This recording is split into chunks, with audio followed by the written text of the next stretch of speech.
You got to love it here in the city. Our heart beats stronger. Free socks. The NHL playoff picture is still up in the air, but here in Winnipeg, fans are confident the arena will echo with the sound of white noise again. Free socks. Let's go! Go, Jets, go! Winnipeg is back in the big leagues and over the moon.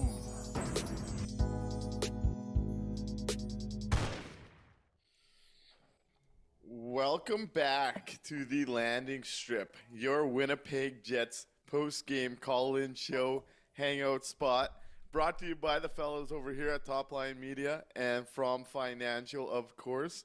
We thank them for being a part of this, and a lot to talk about in this one, and I'm not sure much of it's going to be good, but I'm not going to do it alone. We're going to chat with you, the audience, but we're also going to bring in Mikey. Mikey, how are you doing tonight?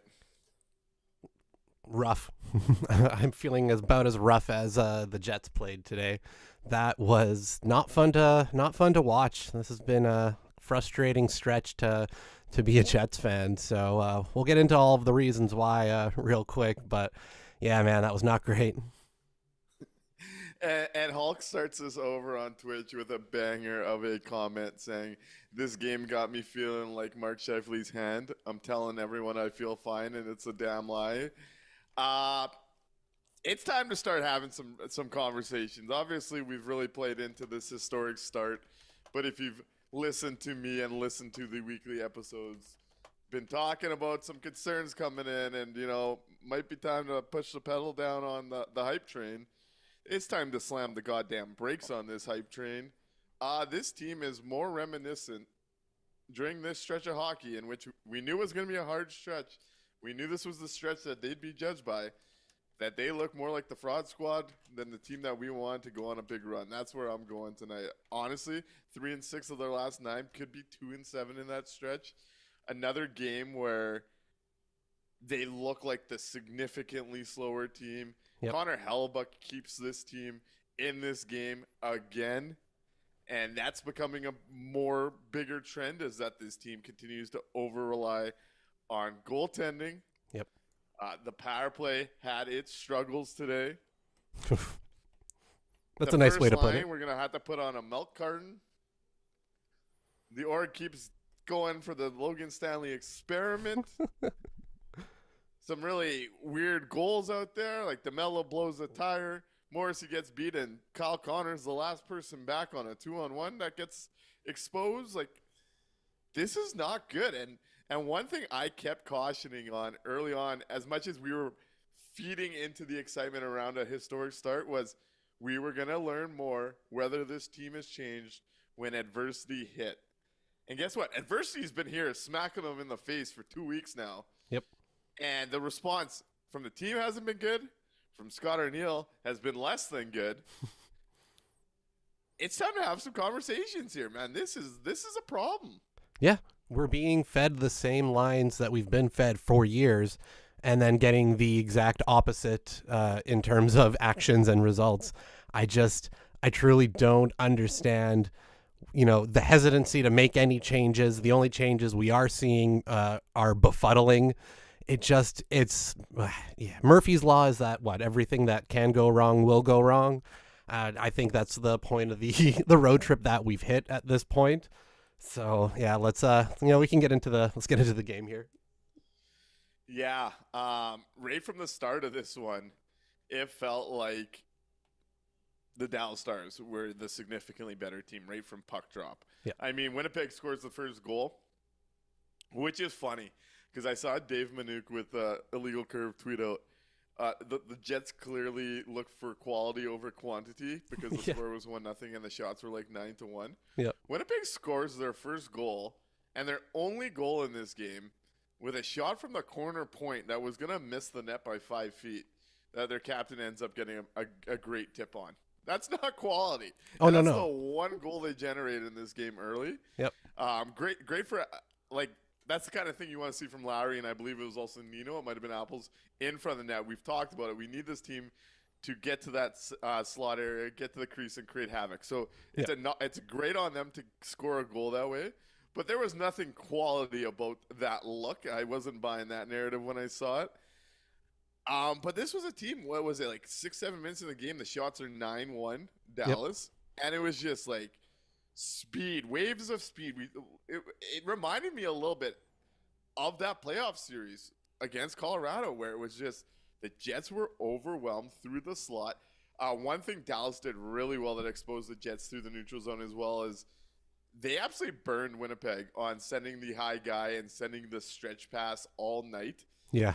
It was one area where they were really able to generate some looks and some odd man rushes, and Winnipeg had no adjustment in the neutral zone at all to slow it down. It ends up costing them, obviously, with the Marchment goal.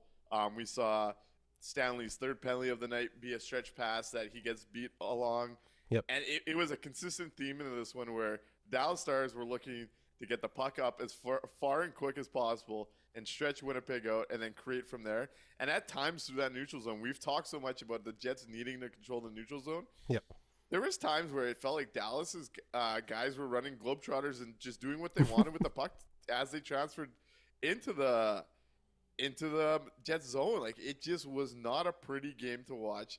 I think the Jets settle in a little bit as this one goes on, and then just I think Choices nails it here on the third period, and this is probably what's most disappointing, is the third period Jets seemed content to dump and chase just like they were trying to hold on and get to overtime. Like, that team felt like a team that was just holding on for dear life, trying to get a point out of their all-star, all-world goaltender, and it doesn't work out. Yep, 100%. They were desperate for that to hold on and either, get another power play and then maybe steal one there, or get it to overtime and try to use the extra space on the ice to their advantage. It's just, we've seen this so much lately where they come out, have an absolutely abysmal start to the game. They're slow. They didn't get their first actual, they had a shot early on, right, which counted as the goal in the end. They didn't get another shot on goal to have Ottinger make a save until there was 8 minutes left in the first period. They went 12 minutes essentially without another shot on goal. And it's just, and they had a pushback in the second, like we've seen again recently.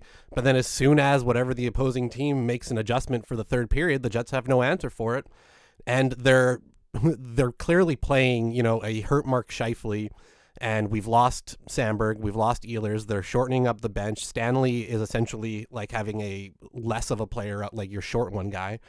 So by the time the third period rolls around, they're tired. They've been chasing the entire game. And then you see what we saw, where it looks like they're just trying to hold on for dear life and try and steal a point. But you can't live like that. You can't win games like that. At the beginning of the season, it felt like, the Jets were in every game. And, even when it may not go their way, they've still got a chance to win it.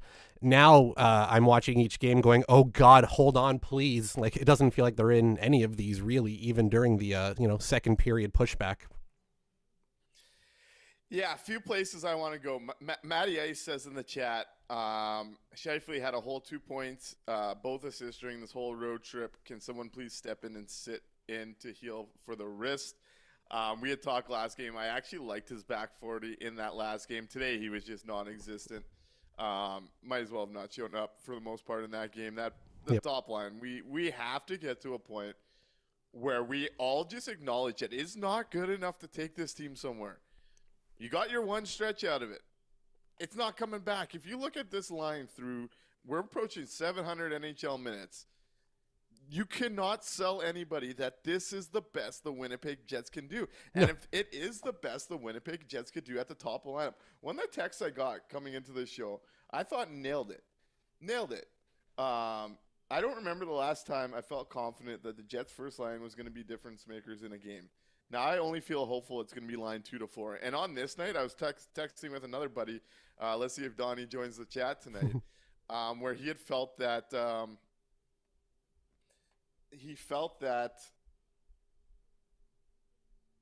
Nino was going to score, and I felt like the Lowry line was the only line that had a chance. Before I continue, I do want to jump in. Turd makes a point on YouTube. We'll try and get fixed up here, and I know we got a email the other night, so I wanted to thank Rob J. We are having some audio difficulty, it seems, on the playback of this show and during the show. Turd says, Mikey, you again seem to be turned up to 11, and Nick is at about a 5. So we'll see if we can adjust that. I want to thank the listeners of this show trying to help us improve there, and we're dealing with trying to figure that out. So thanks for that. Mikey, what do you think there? Do you think that's something we can get fixed up here? Yep, no problem. Let's see. But I'll continue at the old buffet here on the top line thing, and it relates to the whole Logan Stanley convo. Obviously, a lot of negative reaction to Logan Stanley getting in the lineup today, and I am definitely guilty of it. But it's time to have a conversation here. Yeah. I see Jordan Voth, and I know he's trolling, but he takes me to a place I want to have this conversation about. He says, I love Logan Stanley. Big Stan was not the reason they lost. Stop pushing the narrative, boys. In which Turd Ferguson says, Stanley may not be costing us wins, but he sure isn't helping us win any. There's a lot of talk about Hulk says Logan Stanley has as many penalty pure minutes total versus game minutes alone. And Choices TK points out per Garrett Hole, Stanley has the second worst penalty differential relative to ice time for 500 plus minute defenders combining this and last year. I don't want to hear how he plays on the PK. Let's have a Stanley conversation, but I think this is much more than a Logan Stanley conversation. And obviously, a night like today, I think it's very easy to beat up on Logan Stanley. He was virtually unplayable, and anyone that's still trying to convince me that he could play in the NHL, just don't bother. Just don't waste your time. It's not going to happen. I'm believing my own eyes, and the numbers behind it sure suggest that my eyes are okay. I walked into a dressing room yesterday to play some beer league hockey with guys I grew up with. Not necessarily I talk hockey with all the time. So it was interesting. I walk in, and the first question was, how is Logan Stanley still playing in Winnipeg? That was asked of me. And I start laughing, but the whole room starts talking about it. This is clearly something, whether you're into the numbers, you're just a casual fan that likes watching hockey, or you're someone that grew up around the sport. Everyone sees through this bullshit at this point. But that's why it can't just be a conversation on Logan Stanley himself. Takes 3 minors, obviously inexcusable. The whole conversation is, he might be bigger for the PK in the 6th spot. He takes more than he gains, and he hurts the team. I mean, the third one gets absolutely burned by a stretch pass that you got to be there for and ready for. But this conversation does have to go past just shitting on Logan Stanley. Logan Stanley is an NHL, or I wouldn't call him an NHL hockey player, but he's playing hockey in the NHL, and he's doing as he's told. He's dressing when he's told. He's sitting out games when he's told. We have to look a lot higher at the Winnipeg Jets when we're talking about this conversation. For one, we're going to be able to make a Cleveland Browns QB-esque style jersey with all the D that get somehow prioritized behind Logan Stanley in the tenure. Like, we're talking about, this is a guy that was traded up for with using 2 top 37 picks and picked above a guy like Sam Girard, who, like, the numbers guys were all saying that was the pick at the draft. One's become a top 4 defenseman. The other's 26, still trying to become a third pairing guy that the org's convinced on. We saw him prioritized before Dylan DeMello at Seattle expansion. We saw him prioritized before Jonathan Kovacevic, who's become quite the shutdown D-man over in New Jersey. We saw him prioritized ahead of Declan Chisholm, who's running the PP2 in Minnesota. Do you want Stanley playing special team minutes? I don't. He was prioritized ahead of Dylan Sandberg until it became so fucking obvious that you couldn't burn your own team anymore by keeping Stanley ahead of Sandberg. But it took longer than it ever should have there. And now you're seeing it with Ville Heinola. Like, at some point, it's not just like Logan Stanley is really bad at hockey. The Winnipeg Jets organization is really bad at identifying what they have as a team here, and it goes past just Logan Stanley. Because the one thing that's going to kill this team, the one thing that makes them fraudulent until I see otherwise, is the fact that this organization would rather be comfortable and cozy with players in certain roles and players liking to play together. And Logan Stanley's good in the room, and the boys love him, and the top line likes playing together. So who cares if they're a net negative? And Adam Lowry's line likes playing together, and they're great for a third line. But guess what? You can't build around a third line and win in this league. At some point, you got to look above at what the organization has been content breeding, and that's a country club rules background. And until that changes, the Logan Stanley conversation is pointless. The top line conversation is pointless. We saw it get broken up in the last 10 minutes, and guess where they went? Old reliable. Take off the right winger with Kyle Connor and Mark Scheifele. Like, that's the fucking difference. That's going to magically vault this thing into success. We've known for years who the two problems together at 5-on-5 are. Yeah. And they refuse to get out of their comfort zone as an organization. So then you hit adversity like this, and you don't know what to do because you have certain things that you have to abide by. The top line has to involve Mark Scheifele and Kyle Connor. So then you're looking for squares around that. Meanwhile, you're also trying to build the lineup with Lowry, Nino, Appleton have to stay together. So now you got two places that are completely set. Your top four on D is completely set. And you have to keep giving Logan Stanley the runway because at some point he's going to become Zdeno Chara here. So this is the situation a coach walks into. It's not all on Scott Arniel because it goes above his head. We've seen multiple coaches approach this the same way. And the longer this goes on, and I've been someone that's been here defending Scott Arniel, appreciating where this started is, the longer that he handles adversity this way and doesn't do the hard things that this organization does, and the longer the people above him continue down this path, the more fraudulent this thing is, and the more that people that denied or didn't even want to give Scott Arniel a chance because the concept was he's just another True North hire. He's just going to go along with the road. Nothing's going to change. Guess what? The longer he handles adversity like that, those people are right. 18-7-0 or whatever it is right now, be damned. They're right. What's changed? Nothing. Nothing's changed. We've gone over this with multiple coaches now, which tells you that it's not a coaching issue. This is coming from above the coach. This is coming from either the GM level or the ownership level. And it's impacting the play on the ice at this point. It's ridiculous. At some point, you have to have results over relationships. It's professional sports. This isn't a developmental league. These aren't kids playing. It's professional sports. You have to have results over relationships. And at the moment, they don't do that. We've talked about the country club type atmosphere, this guy wants to play with that guy. This is coming from this place in the organization.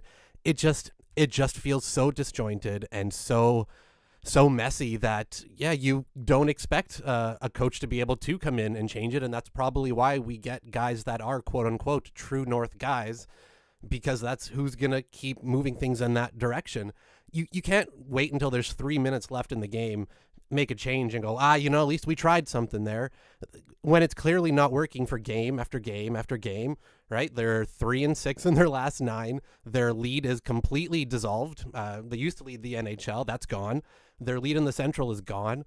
It's, we're right back to that old feeling of, well, let's see how they're going to mess it up today. At some point, the results have to matter more than the relationship. Otherwise, I don't know what we're doing. Mikey, leaving tonight, and I got Money Puck pulled up here.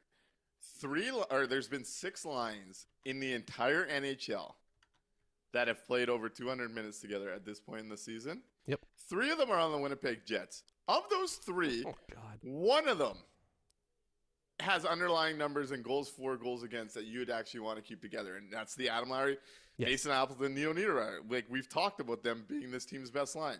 The other lines that have played that much, you got Paul Mary, Brock Nelson, and Tispalkalov in New York. Probably pronounced that wrong. They've played 280 minutes together, 57% expected goals. McMichael, Dubois, and Wilson has played 214 minutes together, 55.8% of expected goals. Given those 6 names I just read, do you think that Kyle Connor, Mark Scheifele, and Gabe Vilardi should produce worse results than the set of names I just gave you? No, they shouldn't.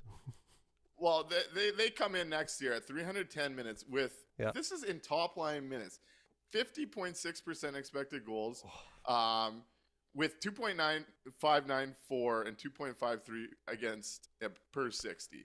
Yeah. I mean, like, it's not good enough to be a 50-50 line that disappears in some of the biggest hockey games. Yep. We're now sitting on, what was it? The Florida game was the last game we could reasonably get hyped up about that group, and it was a great night. But it's non-existent. The other line, which I talked about the last show, being the worst in the NHL, the Ehlers-Nemeskov Perfetti group, which we don't see now with Ehlers being hurt, and we'll get into that. Yep. 224.5 minutes, 46.9%.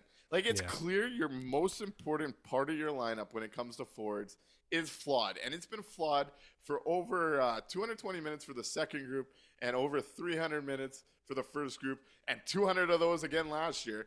Enough's enough, man. Yeah, to let that sink in, your skill group, your top 6 skilled players, the players who are out there to produce offense, are producing at a negative rate overall. They are on the ice for more goals overall against, like they are an absolute hole, and that's the group you're expecting the offense to come from. That's bad. You have to make a change there. You have to try different things, and we just have no want or ability to make that change. I don't know if it is a want or an ability. Like, I don't know if Scott Arniel is sitting there going, no, I trust these guys and I'm going to stick them out and we're going to keep doing it, or if it's coming from above him and he doesn't have the ability to break them up outside of the last 3 minutes in a game. Either way, it's cratering their momentum. Sorry. It's cratering their momentum, and it's not good. Like, you can't win this way. And then we're gonna see them try a cast of right wingers featuring Alex Iafallo, Vlad Domestikov, maybe even Mason Appleton for another stretch, on that group, as if it's gonna change anything. Like, that's the one thing that's frustrating about being a fan of this team and watching this team. You know where they're gonna go next. This team doesn't do anything that's unpredictable. They predictably do what they think's easy and what's going to keep the guys comfortable in the room, because that comes before everything. It's a pathetic way to go about running a professional organization. Only certain guys, though. I mean, look at the standings, be damned. Everyone's seen where this ends up, and everyone's. If you don't see through this right now, come on. One of the most annoying We've been parts down this path. Yeah, one of the most annoying parts is that it's only some guys they need to keep comfortable. We have to make sure Mark Scheifele and Kyle Connor are comfortable and, playing together. But, damned be Nick Ehlers, damned be Patrick Laine. We have to make sure Logan Stanley is playing, in the game. But, Ville Heinola, well, we don't really care if he sits up. So it's only some guys that get prioritized and have to make sure they're okay. And yet it's not the ones who produce at a consistent rate. I don't know. I don't know how that works. Hard to say Scheifele and Connor don't produce consistently. Their problem is just they don't do it at 5-on-5. 5-on-5. Yeah. And that's what we're looking for from that group. Yeah. Yeah, that's where the gray area becomes. But I mean, you can play them on the power play together. Play them on the power play together. Play them at 6-on-5 when you have those opportunities. Find places to get them in. But we've seen that 5-on-5, they are a hole. That is where the numbers go to die. So it just they're not producing. And when I say producing, the straight points is one thing, but I mean helping the team produce wins, helping the team pull in a way that's going to get them consistent wins, so that this can be a deep team in the playoffs. It's fun to go, set an NHL record at 15 games. But it doesn't matter if we get to April and they're a wild card team and they get blown out in the first round.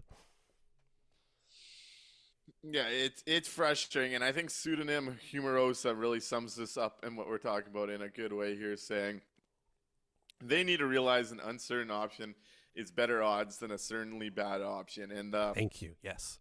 The Winnipeg Jets are no stranger to continually betting on a certainly bad option over and over and over again.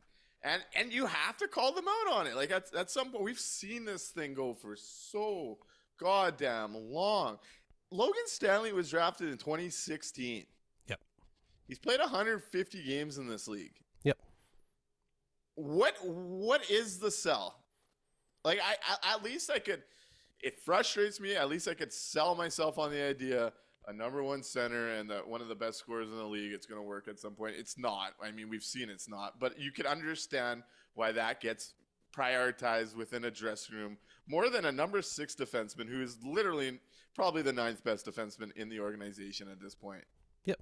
It has to be coming from at this point, like, I'll put on my tinfoil hat.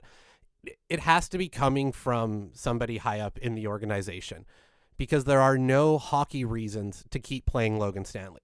There just isn't. There are no tangible hockey-related reasons for him to be on the ice in an NHL game at this time. Not with the options that are ahead of him, not with the way that he's played. There isn't. You cannot find me any like real hockey reasons that he should be playing. So at this point, the conspiracy, has to come to, there is somebody saying, hey, look, he has to play. Whether that's the coach, whether that's Scott Arniel, who says, this is my guy, I'm ride or die for Logan Stanley. Whether that's Kevin Cheveldayoff, who says, this is the guy. Whether it's Mark Shipman, who, has him over for lunch every Saturday. I don't know. I'm making that up. You know what I mean, though, right? Like, I don't know where it's coming from, but it has to be something that's not on the ice, because there just isn't any reason there. And Jetcentric says over on YouTube, fire the analytics staff. Honestly, everything comes back to, like, the longer this goes on, Scott Arniel's public comments are, like, getting worse and worse. Talk about the analytic summit and how it was changing the way the Winnipeg Jets were going to do things. And on day one in camp, he went back to the same lineup as last year for familiarity's sake, day one. And I wouldn't read into that too much. And then we're here in game, 25? Yep. Still with the exact same lineup. One the only team in the NHL that's kept its top 3 lines together. And I mean, like, the start's been great, but I mean, hey, the Washington Capitals are a better team than the Winnipeg Jets right now. They've changed their lineup. Yep. Minnesota Wild look like a better team despite the Jets beating them the other day. They've changed their lineup. Florida's been doing it. So this whole, like, leaning on, it's been so good to start the year. If you were serious about the whole analytics summit, you'd see the cracks that have been forming the entire month of November and make adjustments. You didn't. 2 weeks ago, we hear about Scott Arniel being Ville Heinola's number 1 fan, and then the first time he activates Stanley off the IR and gets him in ahead of Heinola for back-to-back games now. It costs him on this night with 3 minors from the guy. Yep. Finally gets benched in the third, thank God. Enough's enough. Like, everything he's talking about publicly is showing to be a lie the longer things go on. It feels, we used to make fun of Paul Maurice when he would talk about how the Jets have their own internal analytics that show they're playing a really good game on nights where you would watch and go, that was clearly a terrible effort, right? And we used to laugh about that, to be like, I wonder what their internal analytics are.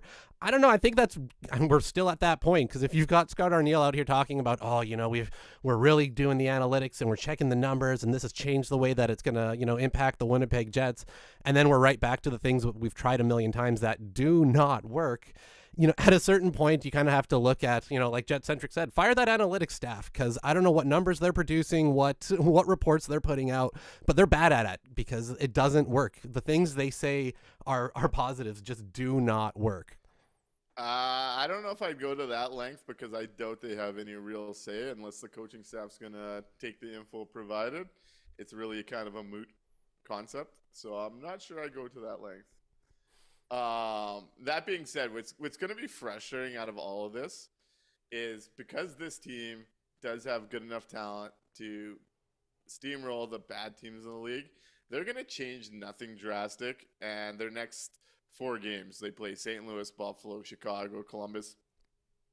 They'll win at least 3 of those, and everyone will be like, see, everyone's overreacting. Look how well we did against the dog. It was the schedule.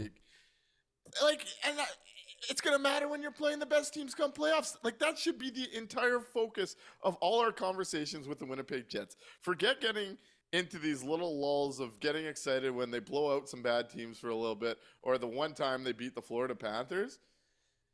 At some point, there's got to be serious changes to how this organization approaches what this team actually is, where they acknowledge how they built it and how they saw the concept isn't going to be successful. But it doesn't mean that there isn't other variations about this roster that can be successful.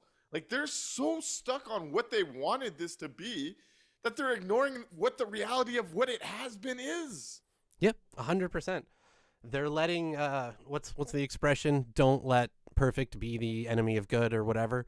Right? They're trying to force in their ideal way of that they want this to run. We want this to be the lineup. We want this to be the group. When they have a good group, they've got talent there. You can move things around. You don't have to stay locked into that. And they just refuse to, which again leads me to this is a personal issue, not a personnel issue.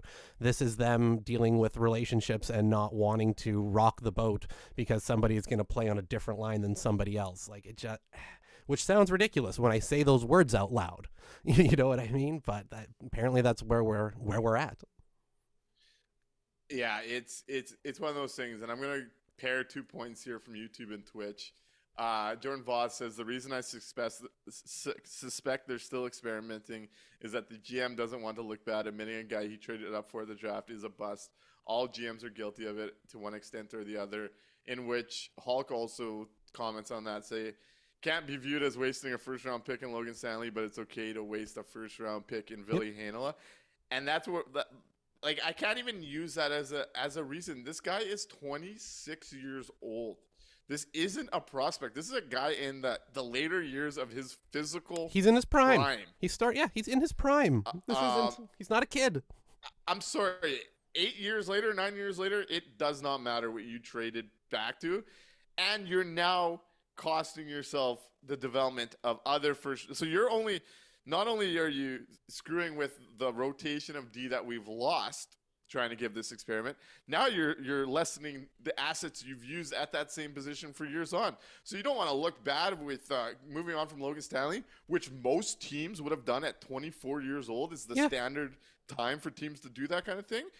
You're only making yourself look worse over time. So I don't buy that shit. Yeah, how many former first-round picks have cycled through the Jets on defense over the years? Sometimes you miss on those guys, right? Like it's just we've had tons of guys from other teams that were former first-round picks. That Keaton Ellerby, Hayden Fleury. Like we've had these guys. It's okay. That's Logan Stanley. He should have been cut already from this team. There was no reason to keep putting good money after bad. Every GM goes through and makes a bad first round pick, and you move on from it. That's how you don't let it define you. When you keep putting this guy out there and then trying to tell us, we really need to play with more speed. Well, we're really gonna have to focus on getting quicker out there, and then you put Logan Stanley in. Like it's, we know what's going on. Like right, we're watching the games. We have 2 eyes and ears. And what you're saying does not match what you're actually doing out there. And that's when that's when the message gets sour. That's when people start to get a little frustrated because, we have eyes and ears. We can see what's happening. It's funny, too, because I've talked about a few times how, like, this market will eat up anything the Jets sell. Yes. It seems like the general market and everything is turned against that with Logan Stanley, which is kind of funny because they keep shoving it onto people's plates. And the more places I go and the more public combos I have, like he's coming up for all the wrong reasons for a lot of hockey fans right now. Yeah. And it's just one of those things where you're now like, as an arg, you almost come off arrogant thinking you're right on this when everyone could see through it. But let's move on to some of the game stuff. Choice of TK makes an interesting point here that I think is playing into some of this stretch as well. As teams ramped up, I thought Dallas was a great example of a team that looked ramped up. The fastest could be transitioned well, got to the slot quite a bit early and often. That Connor Hellebuyck steps up, but the rest of the team doesn't in games like that. And what's your thought there? That's right. Like it's become too common. This has been the same thing over and over again in these type of games, and that's exactly right. I will say, I thought this was another example where the captain stepped up. I thought Adam Lowry did have a quality showing in this one. Obviously, he scores the goal with the tip. He had a couple of big hits, one on Robertson there. I want to say end of the second it was. A couple block shots. That was a guy that was invested into this one. And you saw him, especially with that early start where Dallas was hemming him in, you kind of saw him like vocally active when the camera was panned his way. So he did seem to have his investment up, but it's just like, it's one of those things when you go up against the best teams in the league and your best players aren't your best players or they simply can't be. because of how they play together, you're not going to win games, man. Yep. You're not going to win them when they matter. You could tell yourself you're going to win them because you're going to beat Columbus and whoever else they play next week. When you run into competition like this, it ain't good enough. It hasn't been good enough for years. And this is where the whole let's keep going. Let's keep going. What else did we like tonight? You know what I did like tonight, actually, that's been a concern as of late. Let's get some positive vibes going here for a second. The Winnipeg Jets penalty kill showed up and had a fantastic night on a night where they had to kill 5, 3 of which from Stanley Miners. Yep. One of the power plays was a 5-on-3 for a minute 31 before drawing a power play with 17 seconds left. And that was one avenue I was saying was really struggling in the last few weeks, is that power play or the penalty kill seemed to overextend itself and was creating some big seams for the other teams to take advantage of. Today was a night where it seemed a lot more compact. When they got aggressive, they did it as a group. And, hey, kill off 5 against the Dallas Stars. And I didn't even think the Dallas Stars felt that threatening, actually, on the bulk of those power plays. So there's some positive if you're looking for something to build off there. Can I rain on your parade a little bit? Yep. It only looked good because on 3 of those 5 power plays, Logan Stanley wasn't on the ice. But no, you're right. The penalty kill was good tonight overall. Which, keeping Dallas off the board is an accomplishment, absolutely. But I do want to point that part out, that for more than half of them, he wasn't on the ice. And the one time he was, he cost us a 5-on-3. So, yay. Oh, boy, I'm about to go off. Yeah, you should. This is... I see over on YouTube, yours truly says, Arneil's presser about Stanley was not inspiring. Turd has the quote. I just found it as well. Yeah. Scott Arneil today on the decision to play Logan Stanley, who took 3 minor penalties. He's not going to get any better sitting in the press box. He needs to be in our top 6. It also says he needs to stay out of the box. What says Mikey about that quote? Here's my response for that quote.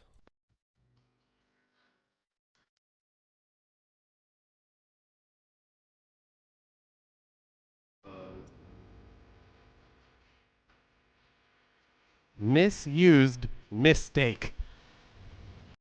That's what I think of that. He is being misused. That's a mistake. I don't know what Scott Arneil is seeing or thinking. You can call it a coach just trying to protect his guy in the media.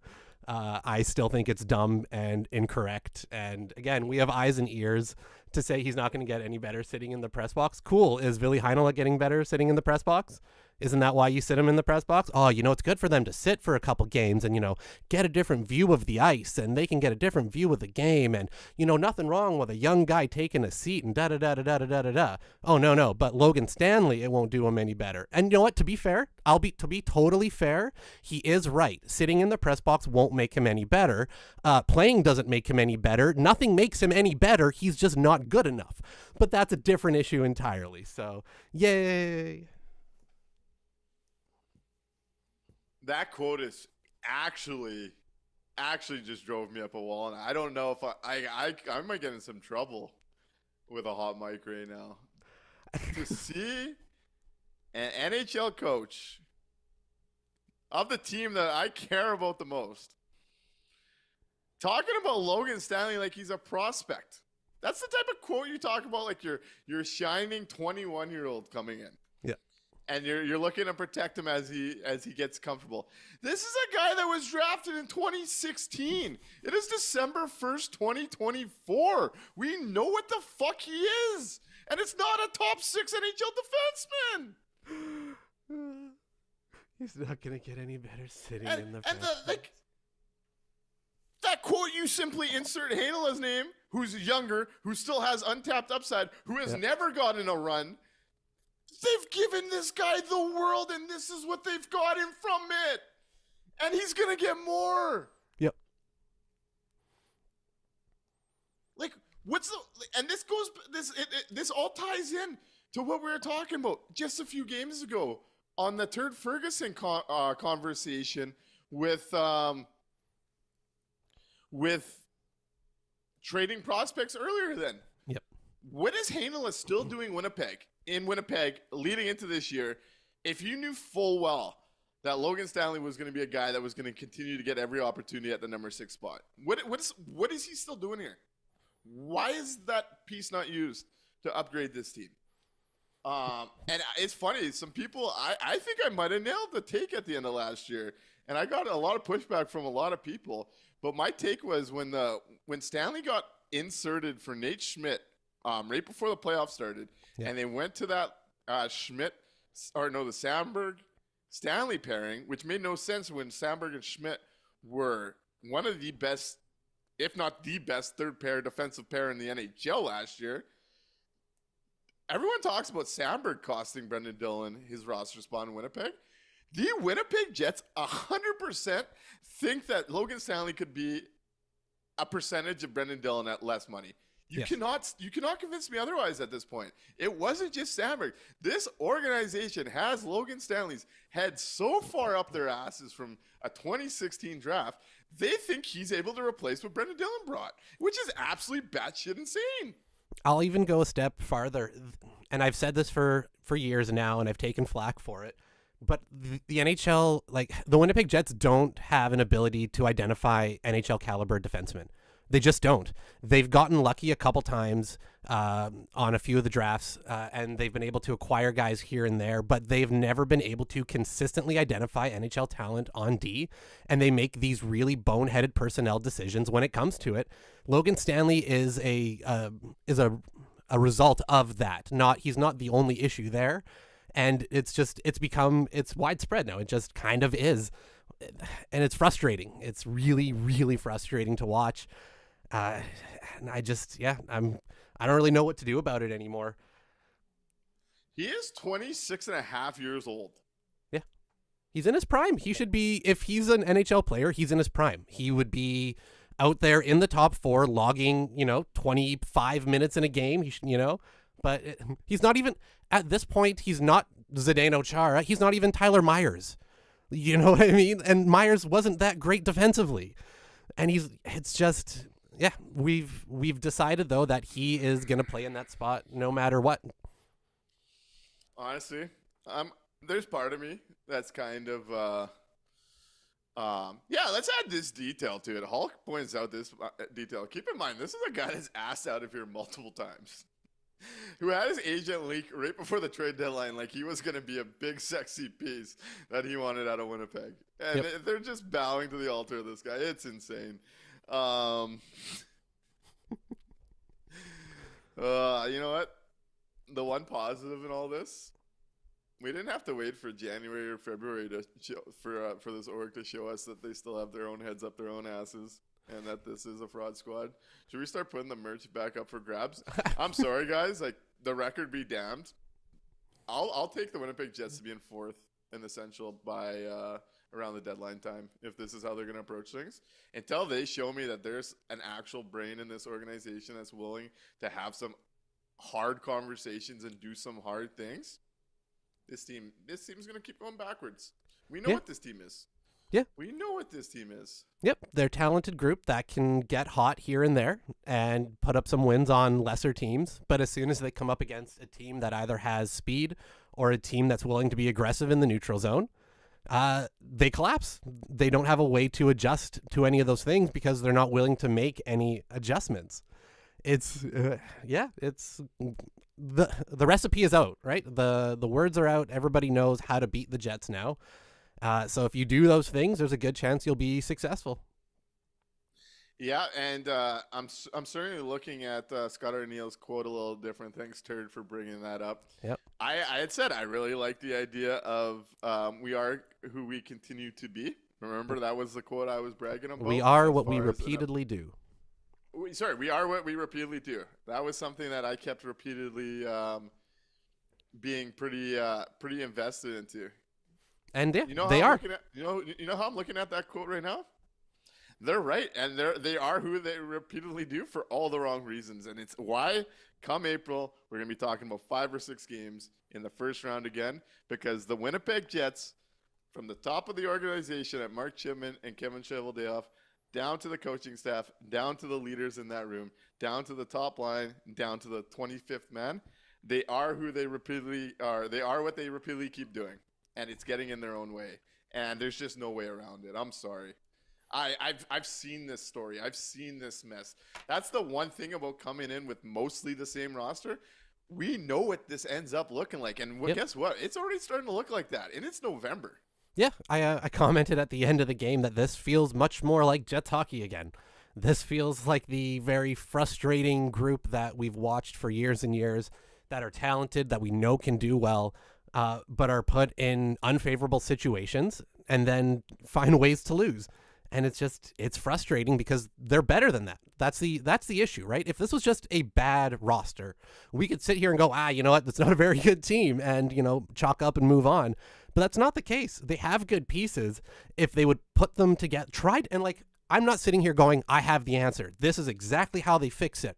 All I'm saying is try something. Just try something. Try anything. Try anything maybe before the 3-minute mark when there's 3 minutes left in the game, you know? You have that ability, and they just kind of refuse. And again, whether that's Scott Arniel going, no, I believe in this group and I'm not going to break it up, or it's coming from above him, either way, somebody needs to get their head out of their ass. Hey, you're a much more humble man than me, so good on you. Guess what? I'm gonna sit up here and pretend I have the answers, because just trying something is simply not enough at this point. Because when you just tell them to just try something, it's what we get is Vladimir Mestikov, a guy we've been talking about on this program. The offense going to die on his stick and needing to be an upgrade. That's who you throw with Kyle Connor and Mark Scheifele to try and spark something. When they try something within a locked formula. And guess what? Their entire formula is wrong. It's been wrong. It's been shown to be wrong. So, yeah, let's have the answers. Guess what? Part of the answer is finally sitting down Mark Scheifele and Kyle Connor and saying, guess what? If you want this team to have team success, it's time to see what it looks like with both of you driving your own line. Massage the ego is how you need to do it. It needs to be done, bar none. Yep. Bar none has to be a part of this. When it comes to the Logan Stanley stuff, I don't know how you convince anybody in that building that he is not the answer, because clearly there are still way too many people holding out hope. I would love just to have, like, what's it called when you sit somebody down and you show them video of their actions and just intervention, how pathetic their behaviors come, whether it be with like drug abuse or whatever. Intervention. I would love to see, what's that? An intervention. It's time to have a goddamn intervention with the top of the org. Yep. It is time to sit there and sit through video and just clip video together. Maybe that becomes a problem on YouTube, that they can start watching on YouTube and it'll be a public intervention at this point, where we just clip what the first line looks like, game by game. Someone just clip together what the first line looks like, and we're going to say, hey, this is what the management team of an NHL team thinks is quality hockey, and just laugh at it. Let's just make a fucking joke out of it, because that's how they're treating us at this point, is they think we're not bright. We don't know what's going on, and they know better, and it's gonna turn around. It's gonna happen. Then we'll clip Logan Stanley clips together, and guess what? This one's a lot more embarrassing if you start blowing this up on social media, because there's no one around the NHL or hockey media or hockey fans that are going to watch Logan Stanley clip by clips and honestly say, this guy's a fucking NHL defenseman. This team needs to get their heads out of their ass and stop riding off of the early season success year over year. Enough is enough. Like, that's where I'm at. Like, it needs to happen at this point. They need to have an intervention, because what they think and what they see this group is going to keep ending up in the exact same spot. And guess what? Then we're going to get the, oh, no one's getting more season tickets. Oh, we're in trouble here. The fans here suck. And it all gets thrown downhill. Top of the organization, wake up. You're part of the problem. It's all of your set stuff that is getting in your own way of taking another step and having a more positive team. Guess what? No one cares about 14-1 anymore. That was October. April's the next test. And if you keep going down this path and not having an honest conversation with yourself on what you are as a team and what your problems are, it's going the same place it always does, man. I'm tired of sugarcoating it. Yeah. I've seen enough already. Yep. And my issue is I still don't know whether they actually believe that they are playing well and the result will come, or if like Scott Arniel is aware that this isn't working, but he just isn't allowed to make changes. at which point you've accepted a position where you're not really the head coach. You're still an assistant or an associate coach to the real head coach who's making your lineup decisions. Or you're completely blind to the facts and you think this is working, at which point I don't know how you talk to somebody like that, right? So I don't know. I truly don't know if they think this is working and they're just turning a blind eye to it, or if they know but they don't care because of the personal relationships. I got asked, did he get pulled into the GM's office for a little spanking after making those drastic lineup changes? Yeah, I mentioned that on the last episode. I think he got his hand slapped when he made those drastic changes, because those changes also got praise on the next broadcast. That was the thing. The broadcast brought up the fact that he was willing, to make those changes and break up that line. That brought attention to it. And we didn't see it again after that point. It's not been allowed. So again, tinfoil hat on my head. I think he did. I think he got his hand slapped from above and said, no, you have to work this out with this group. And that's kind of it.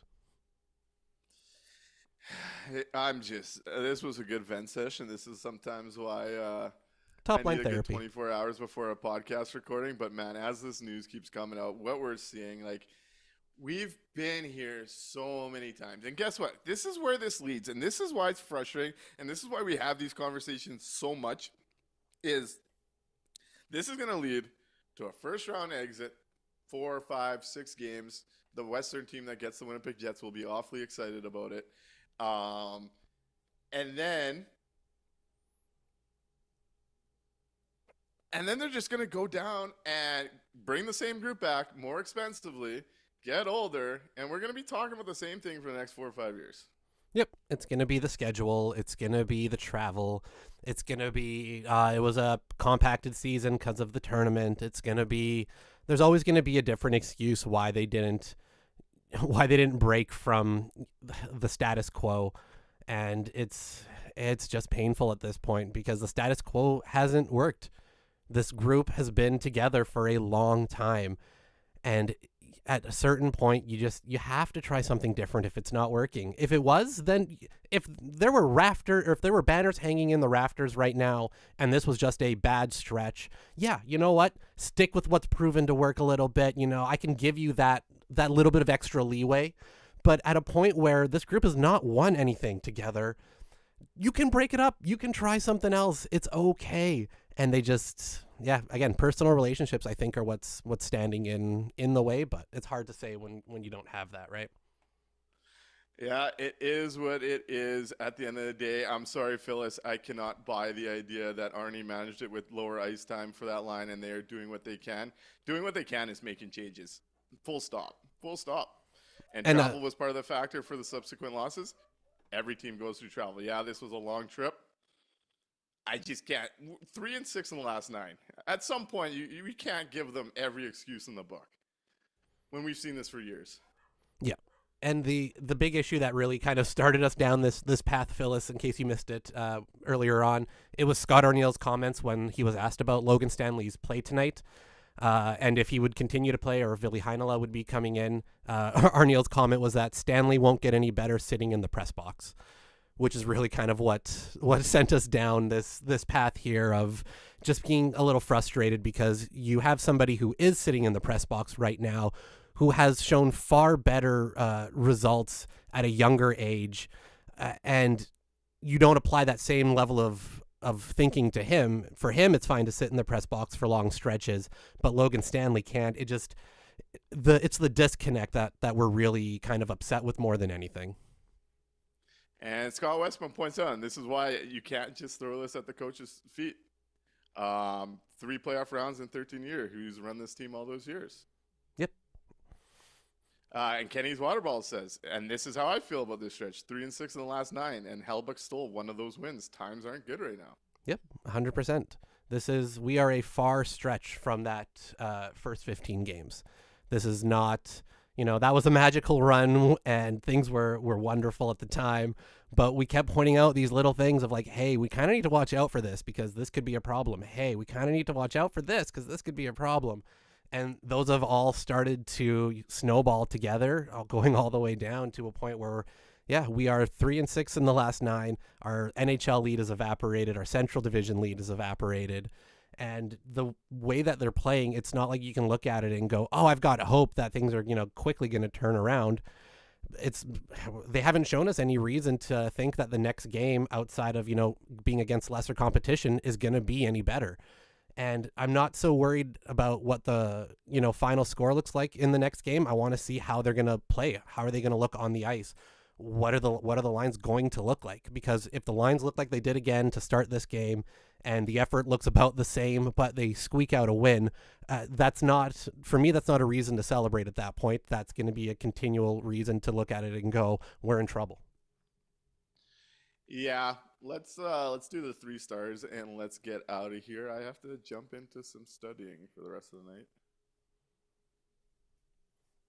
Who do you got in this one? You have 3 stars? Oh, we tried at the end of every episode. Might as well try. Alrighty. So let me check. I had.